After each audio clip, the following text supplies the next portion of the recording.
News మూర్తి గారిని రావాల్సిందిగా కోరుతున్నాము. అందరికీ నమస్కారం. ఈరోజు ఈ వేదిక నుంచి బ్రహ్మానందం గారి తల్లిదండ్రులకు నేను పాదాభివందనం చేయదలుచుకున్నాను. బ్రహ్మానందం గారు పుట్టినరోజు అనగానే ఆయనకి పుట్టుకనిచ్చిన తల్లిదండ్రులు గుర్తొస్తారు. కేవలం ఆయనకి పుట్టుకనిచ్చినందుకే కాదు, వారిద్దరూ భవిష్యత్ దర్శనం కలిగింది వాళ్ళకి. బ్రహ్మానందం అనే పేరు పెట్టినందుకు వాళ్ళకి మరోసారి నమస్కారం పెడుతున్నా. బ్రహ్మానందం అంటే ఒక వ్యక్తి, ఒక నటుడు 70 సంవత్సరాల జీవితం అని మీరు చూస్తున్నారు, నేను అలా చూడట్లా. బ్రహ్మానందం అంటే ఒక స్థితి, ఒక అనుభూతి, ఒక అద్వైత స్థితి. బ్రహ్మానందము అంటే ఎప్పటికీ నిలిచే ఆనందం. అన్ని ఆనందాలకు ఒక కారణం ఉంటుంది, ఆనందాలన్నీ ఒక కాలంతో పోతాయి. కానీ బ్రహ్మానందము అంటే బ్రహ్మ సత్యం, జగత్మిథ్య, జీవో బ్రహ్మైవ నాపరహ. ఇంకేమీ లేదు, బ్రహ్మ మాత్రమే మిగిలింది. ఆనందో బ్రహ్మేతి వ్యజానాత్. కారణం లేకుండా దానంతట అది బ్రహ్మం అలా ఆనందంగానే ఉంటుంది, అదే బ్రహ్మానందం. సో బ్రహ్మానందం గారికి ఆయన నవ్వితే మన మనసు తేలికపడుతుంది. ఆయన మౌనంగా ఉంటే కూడా, ఎక్స్ప్రెషన్ ఆయన మౌనంగా ఉంటే కూడా మనకి చాలా ఆలోచింపజేస్తుంది. ఆయన జస్ట్ నటుడు అని మీరు అనుకుంటారు, నేను ఒక ఫిలాసఫర్ అనుకుంటా. అందరూ ఆయన కామెడీ అంటారు, నాకు ఎందుకు కామెడీ అని నచ్చదు. ఒక హ్యూమన్ బీయింగ్. మన హ్యూమన్ అంటే హ్యూమస్ అనే ఒక లాటిన్ వర్డ్ నుంచి వచ్చింది. హ్యూమస్ అంటే మట్టి. సో మట్టి నుంచి వచ్చాం కాబట్టి హ్యూమన్ అన్నాం. అలాంటి దాన్ని హ్యూమర్.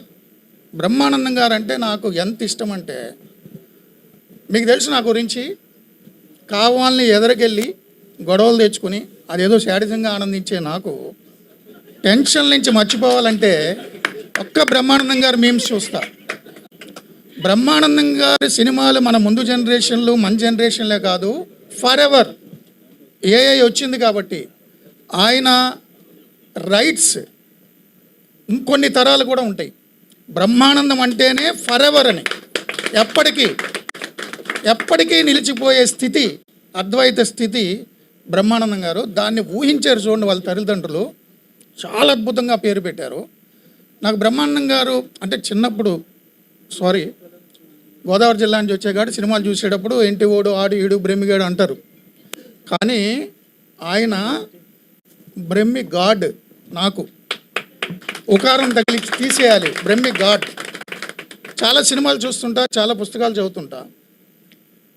ఒకరోజు నాకు మిస్డ్ కాల్స్ ఒక 30 ఉన్నాయి.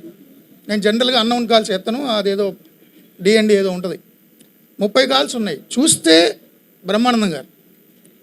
అసలు నాకు లైట్లో ఆగిపోయినాయి. అరే నేను ఇంత ఇష్టపడతా, ఆయన సడన్గా ఈ టైంకి ఫోన్ చేశారంటే, నా షోస్లో పర్టికులర్ షోలో నేను మాట్లాడిన మాటలు అవన్నీ కూడా గుర్తు చేస్తూ తెలుగు సాహిత్యము, ఆంగ్ల సాహిత్యంలో ఉన్నటువంటి అద్భుతమైన కవులకు సంబంధించిన కోట్స్ కూడా చెప్పారు. Salute sir, salute. Great philosopher, మన తెలుగు జాతి సొత్తు.